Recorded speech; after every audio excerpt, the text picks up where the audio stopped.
Entropia e a segunda lei da termodinâmica. Multiplicidade e entropia de Boltzmann. Vamos ver agora alguns enunciados da segunda lei da termodinâmica. O primeiro enunciado da segunda lei da termodinâmica diz o seguinte: partículas e energia de sistemas interagentes se rearrumam até que a multiplicidade alcance seu valor máximo. Então, essa lei diz que as partículas e a energia, ou seja, a energia vai ser distribuída pelas partículas até que a multiplicidade alcance o seu valor máximo. O segundo enunciado da segunda lei da termodinâmica diz o seguinte: qualquer sistema grande em equilíbrio será encontrado em seu macroestado de maior multiplicidade. Note que o enunciado fala em sistema grande. O terceiro enunciado diz o seguinte: a multiplicidade tende a aumentar. Então, essas são três enunciados equivalentes para a segunda lei da termodinâmica. A partir dessas definições, onde nós usamos a multiplicidade para enunciar a segunda lei da termodinâmica, nós vemos que, mesmo para sistemas muito pequenos, a multiplicidade é um número muito grande que cresce rapidamente. Então, para evitar ficar trabalhando com números muito grandes, nós podemos utilizar a definição de Boltzmann para a entropia. A entropia de Boltzmann ela diz o seguinte: nós vamos designar ela pela letra S e ela vai ser K-ln de ômega, onde ômega é a multiplicidade. Então, a entropia de Boltzmann vai ser definida pela letra S e vai ser K-ln de ômega, onde ômega é a multiplicidade. Então, nós sabemos que a multiplicidade é um número total de possíveis estados microscópicos do sistema, e esse número é muito grande, então nós vamos utilizar o logaritmo para nós termos uma medida logarítmica da multiplicidade. Então a entropia de Boltzmann é isso, é uma medida logarítmica da multiplicidade. A constante K entra aqui, e ela é chamada de constante de Boltzmann, para dar uma unidade para a nossa grandeza, para essa grandeza chamada entropia. Nós poderíamos ter definido ela adimensionalmente, mas o Boltzmann optou por definir ela com a dimensão de energia por temperatura. A constante K, ela vale 1,38 vezes 10 a menos 23 Joule por Kelvin. Então, ômega, vamos lembrar, só para repetir, ômega é a multiplicidade do macroestado. Vamos agora utilizar essa definição de entropia de Boltzmann para calcular a entropia do sólido de Einstein macroscópico a alta temperatura. Vamos nos lembrar que quando nós calculamos a multiplicidade do sólido de Einstein a alta temperatura, nós obtivemos o valor de EQ por N elevado a N, onde, vamos lembrar, o E é um número, tipo o π, é um número que vale 2,71, é um número de Neper. E o Q é a quantidade de energia, que é muito grande, e o N é um número de partícula. E aí, para nós obtermos a entropia de Boltzmann, vamos nos lembrar da definição. A entropia de Boltzmann é S, que é K, logarítmico da multiplicidade. Então, nós vamos pegar o K, que é a constante de Boltzmann, e tirar o logaritmo da multiplicidade. Aí nós temos que nos lembrar de uma propriedade importante do logaritmo. Toda vez que tiver uma potência desse jeito, esse número cai aqui na frente. Então vai ficar K, N, logaritmo de E, Q por N. Então aqui dentro do argumento do logaritmo, nós temos um produto. O número de Neper está multiplicando Q dividido por N. E vamos nos lembrar que o logaritmo do produto de dois números, por exemplo, logaritmo de A vezes B, nós podemos escrever como logaritmo de A mais logaritmo de B. Então vamos usar essa ideia aqui nesse logaritmo.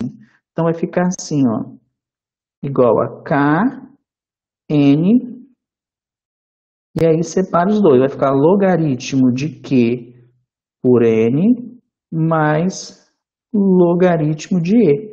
E aí nós temos que lembrar que esse logaritmo, ele é na base E. Então, logaritmo de E, ou logaritmo da sua própria base, o resultado vai ser 1, como está aqui. Ó. Com isso, nós acabamos de obter a entropia para o sólido de Einstein a alta temperatura, onde aqui aparece a energia por partícula. E vamos lembrar que, como Q é maior que N, então esse número é maior que 1, a energia por partícula. Uma propriedade muito importante que a gente pode frisar aqui é que, diferente da multiplicidade, que é o produto, né? A multiplicidade de dois subsistemas é o produto das multiplicidades. A entropia não. A entropia ela é muito mais fácil, ela é aditiva. Então, se nós temos dois subsistemas, a entropia vai ser a soma da entropia de cada um dos subsistemas. Para ver isso, vamos fazer esse exemplo. O exemplo diz o seguinte: mostre que a entropia de dois subsistemas A e B será igual à entropia do A mais a entropia do B. Então, nós temos aqui dois subsistemas. Eles estão isolados, subsistema A e subsistema B, e eles interagem termicamente, ou seja, eles trocam energia térmica. Se eles trocam energia térmica, o A ele tem uma multiplicidade, que é a multiplicidade do A, e o B também tem uma multiplicidade. A multiplicidade do total, a do sistema composto, vai ser o produto das multiplicidades, como está aqui. Se nós queremos calcular a entropia, o que nós temos que fazer? Nós temos que pegar o K, que é a constante de Boltzmann, e fazer o logaritmo da multiplicidade total. Então, vai ficar assim, ó, K, logaritmo da multiplicidade do sistema A multiplicado pela multiplicidade do sistema B. E usando aquela propriedade que nós já discutimos, né, o logaritmo do produto de dois termos vai ser a soma dos logaritmos desses termos. Então, o que nós vamos ter aqui vai ser K logaritmo de ômega A mais K logaritmo de ômega B. Só que nós podemos nos lembrar que, da definição de entropia de Boltzmann, esse termo aqui é exatamente a entropia do subsistema A e esse termo aqui é exatamente a entropia do subsistema B. Com isso, nós mostramos que a entropia total é a soma das entropias. Então, se o problema pede qual é a entropia total do sistema, você pega a entropia do A e soma com a entropia do B. Agora, nós podemos enunciar a segunda lei da termodinâmica utilizando a definição de entropia de Boltzmann. Basta nós trocarmos a palavra multiplicidade por entropia. Por exemplo, primeiro diz o seguinte: partículas e energias de sistemas interagentes se rearrumam até que a entropia alcance seu valor máximo. Então, o que essa letra está dizendo é o seguinte, que a energia vai se distribuir pelas partículas até que a entropia alcance o seu valor máximo. O segundo enunciado diz o seguinte: qualquer sistema grande em equilíbrio será encontrado em seu macroestado de maior multiplicidade. E o último diz o seguinte: a entropia do universo é não decrescente. Ou, em outras palavras, a entropia do universo sempre aumenta. E por universo aqui, o que vai ser? Vai ser o nosso objeto de estudo. Então, o nosso objeto de estudo como um todo, a entropia dele vai sempre aumentar. Entropia do gás ideal e de misturas. Então, vamos falar agora da entropia do gás ideal. Vamos nos lembrar que, para obter a entropia de um sistema, nós precisamos primeiro ter a multiplicidade. Na aula 4, nós calculamos a multiplicidade de vários sistemas, e um deles foi o gás ideal. Então, para obter a entropia de Boltzmann para o gás ideal, primeiro a gente precisa relembrar da multiplicidade. A multiplicidade é dada por esse termo, nós calculamos na aula 4, e para obter a entropia, o que nós podemos fazer?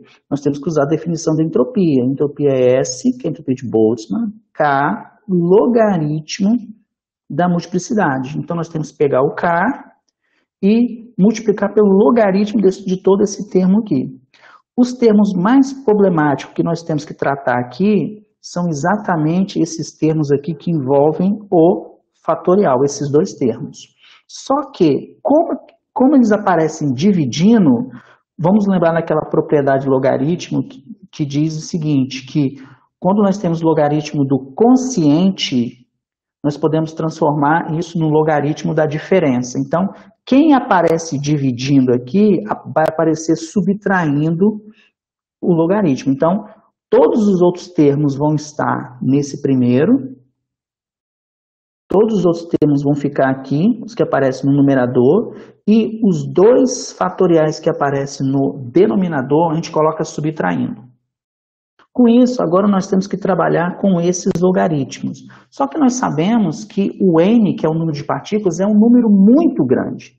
Então, nós podemos utilizar a fórmula de Stirling, porque a fórmula de Stirling nos ajuda a calcular o logaritmo do fatorial de um número grande.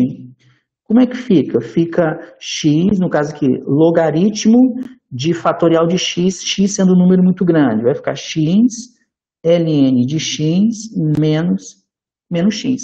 Então, vamos utilizar para esses dois termos. Nós vamos ter o seguinte, ó, logaritmo de n fatorial, do fatorial de n, vai ser, como é que a gente escreve? Como n é um número muito grande, vai ficar assim, ó, n logaritmo de n menos n. E o de baixo, como fica? Vai ficar assim, ó, logaritmo de 3n de fatorial de 3n sobre 2. Como n é um número muito grande, vai ficar assim, então, ó, 3n sobre 2, logaritmo de 3n sobre 2, menos 3n sobre 2. E aí, o que nós podemos fazer? Nós temos que subtrair esses dois termos. Subtraindo esses dois termos, o que nós vamos ter? Esse termo com esse vai dar menos n5 meios, que é exatamente esse termo aqui, ó, 5 meios, e o n vem aqui para fora. Então, só nos restam esses dois termos. Esses dois termos, o que vai acontecer? Agora eles vão aparecer de novo subtraindo, só que agora não aparece mais o n fatorial, aparece só o n.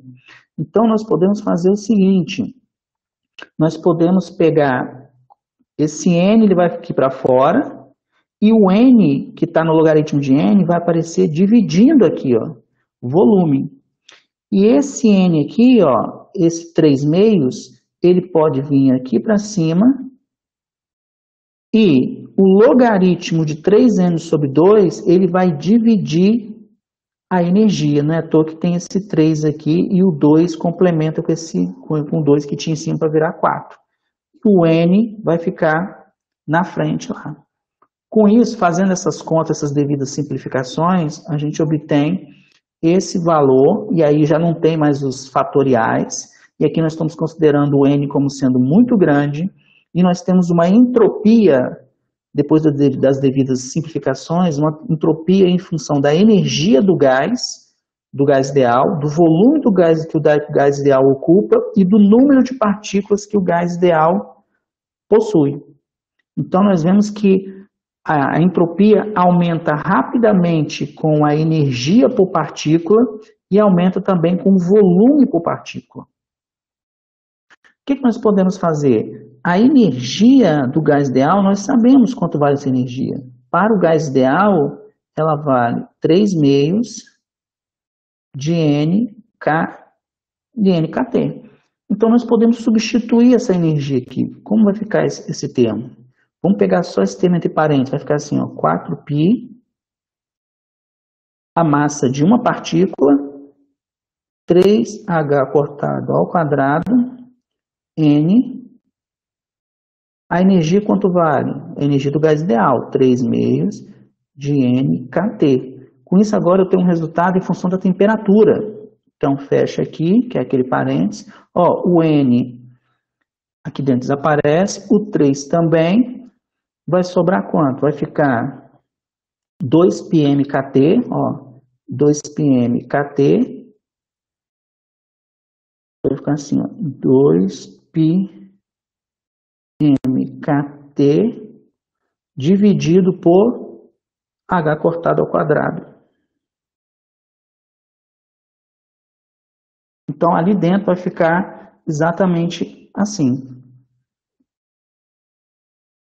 Então, nós podemos escrever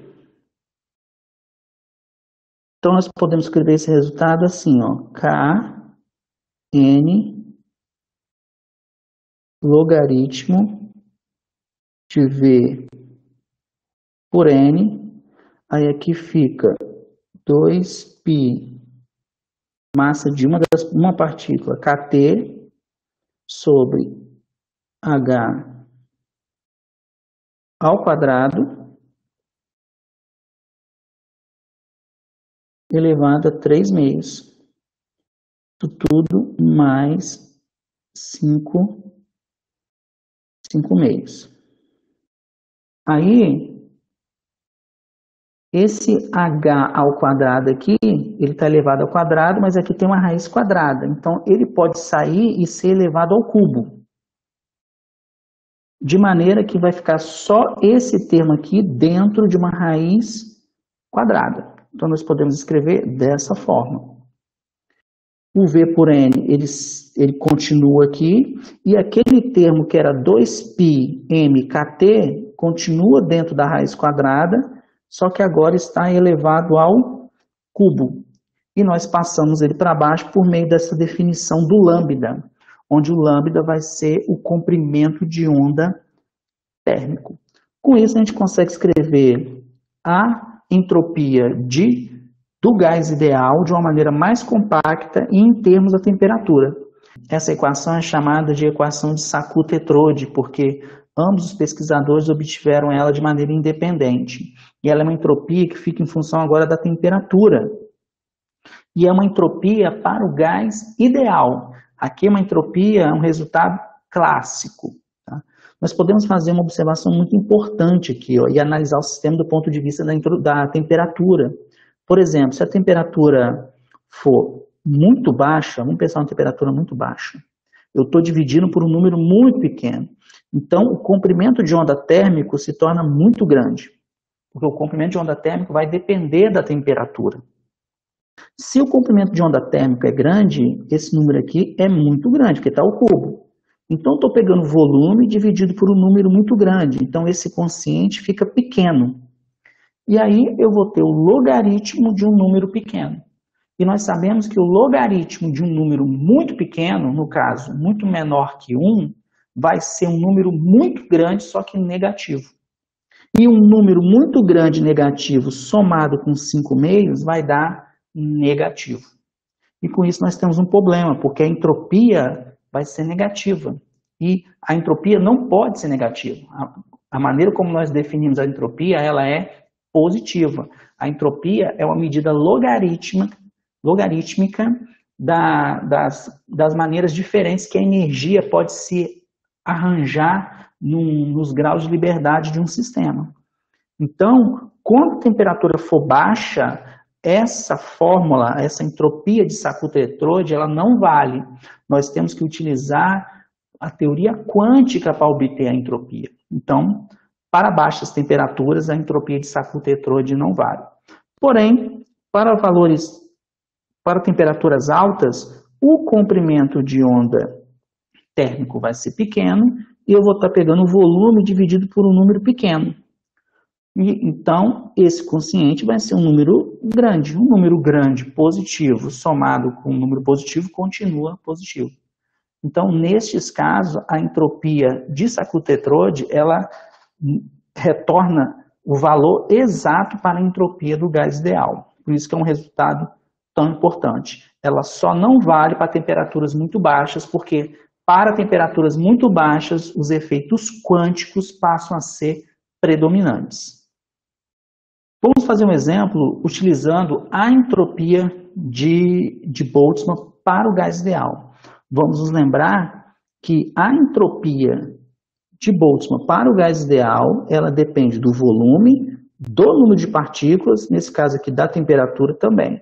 Então, pode ser aqui que as 3 grandezas variem ao mesmo tempo, ou pode ser que 2 grandezas sejam mantidas fixas e só variem uma grandeza. Então, esse exemplo diz o seguinte, ó, considere um gás ideal que sofre um processo no qual a energia e o número de partículas são constantes. Determine a variação de entropia do sistema. Então, o sistema não troca energia, o sistema não troca partículas.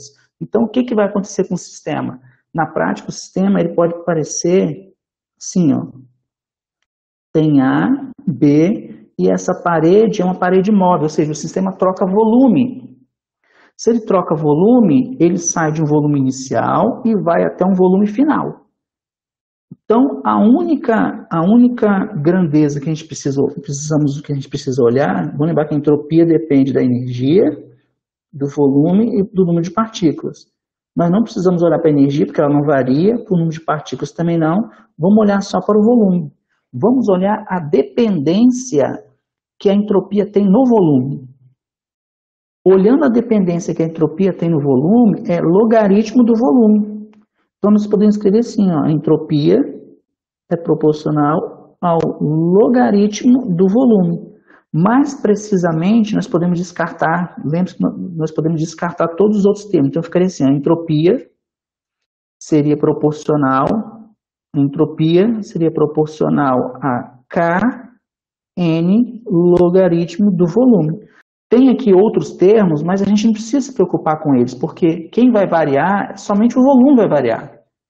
Então, vamos utilizar essas ideias.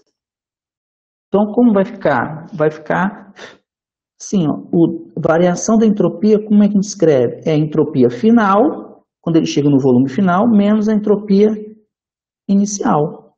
Então, o que nós temos? Nós temos, vai ficar Nk logaritmo do volume final menos Nk logaritmo do volume inicial. Como o Nk são iguais, então Nk, e aqui fica logaritmo de Vf, volume final, menos logaritmo de volume inicial. E nós já aprendemos que a diferença dos logaritmos nós podemos transformar no logaritmo do quociente dos argumentos. Então, o logaritmo vai ficar, o logaritmo da diferença, logaritmo de Vf menos logaritmo de Vi, vai ficar logaritmo de Vf dividido por Vi. Então, essa é a variação de entropia para esse sistema que aumenta de um volume Vi e vai até um volume Vf. Ou seja, há um ganho de entropia.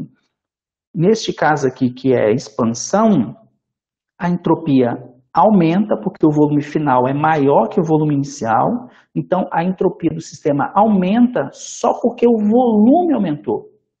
E por que isso aconteceu? O gás ideal, as partículas, elas passam a acessar mais espaço. Elas passam a acessar posições que antes elas não acessavam. Então isso é ganho de entropia.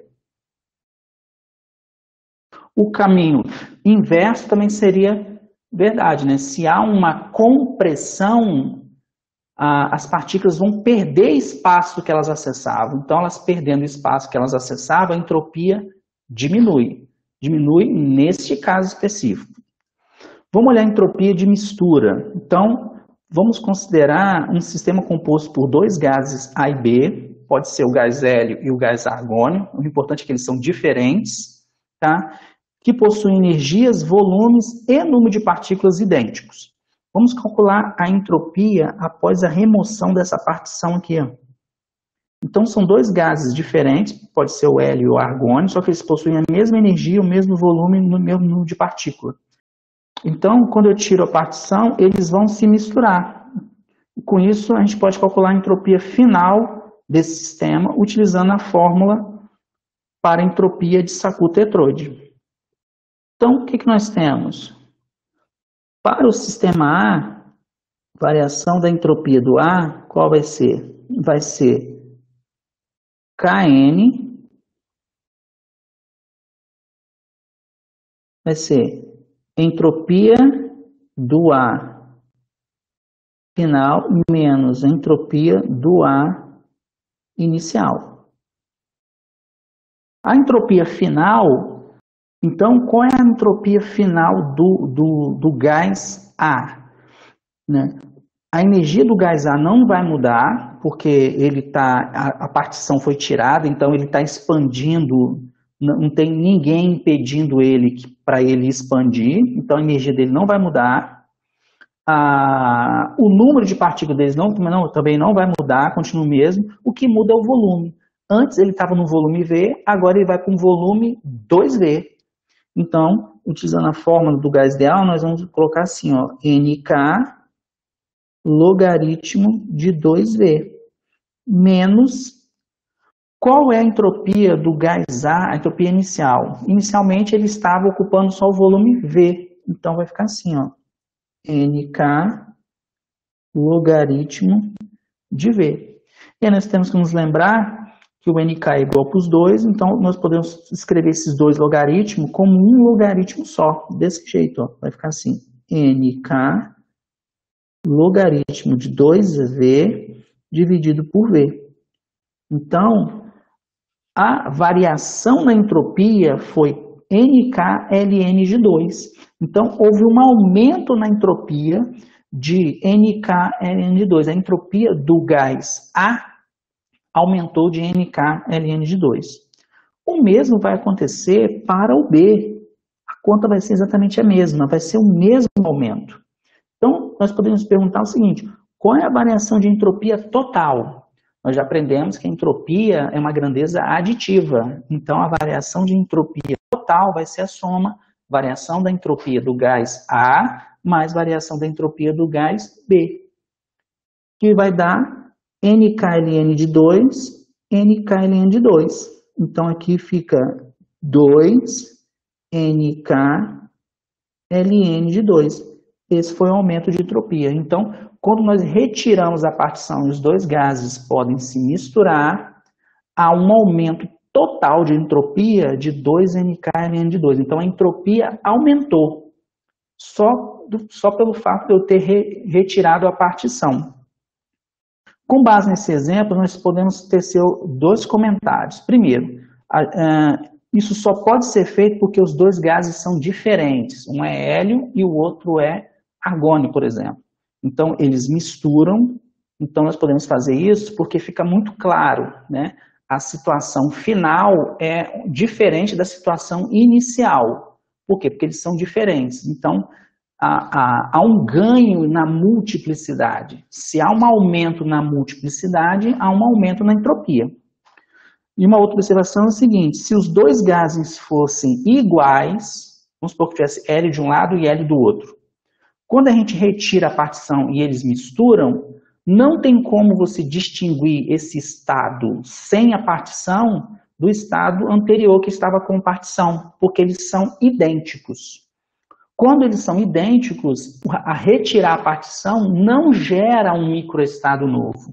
Por mais que o gás saia de um lado e vai para o outro, isso não gera um microestado novo. Então, isso não altera a multiplicidade. Por quê? Porque o microestado com a partição vai ser totalmente indistinguível do microestado sem a partição. Então, nós não podemos fazer desse jeito. Vamos falar um pouquinho de reversibilidade. O processo que nós vamos chamar de reversível, ele é um processo cuja direção pode ser invertida, né, a partir de mudanças infinitesimais em alguma propriedade no sistema ou nos seus arredores, sem que isso cause aumento na entropia. Então, quando o processo for reversível, nós podemos dizer que a variação total de entropia vale zero, ou seja, não há variação na entropia. E o outro caso, que é o outro caso oposto, é o seguinte, quando a variação de entropia for maior que zero, esse processo nós vamos chamar de irreversível. Então, é assim que nós vamos distinguir os dois processos, um irreversível e o outro irreversível, olhando para a variação de entropia do universo, aonde, por universo aqui, por universo, é o sistema que nós estamos estudando. O sistema que estamos estudando, somando todas as partes dele, nós vamos chamar de universo. O exemplo anterior era um caso desse, né? Nesse caso aqui nós tínhamos dois sistemas, então o universo aqui é composto pelo sistema A e pelo sistema B, e quando nós retirávamos a partição, o que aconteceu? Aconteceu que houve a entropia do A aumentou e a entropia do gás B também aumentou, de maneira que a entropia total, variação da entropia do A e variação da entropia do B, dá o dobro, 2NkLn de 2. Então, essa entropia aqui é a entropia do universo e ela é maior que zero. Então, esse processo de retirar a partição e deixar o gás A e o gás B se misturarem é um processo irreversível. O que isso quer dizer? Quer dizer o seguinte, não tem como, depois de retirada a partição, fazer com que o gás A vá para o lado, volte para o lado onde ele estava, e o gás B também volte para o lado onde ele estava.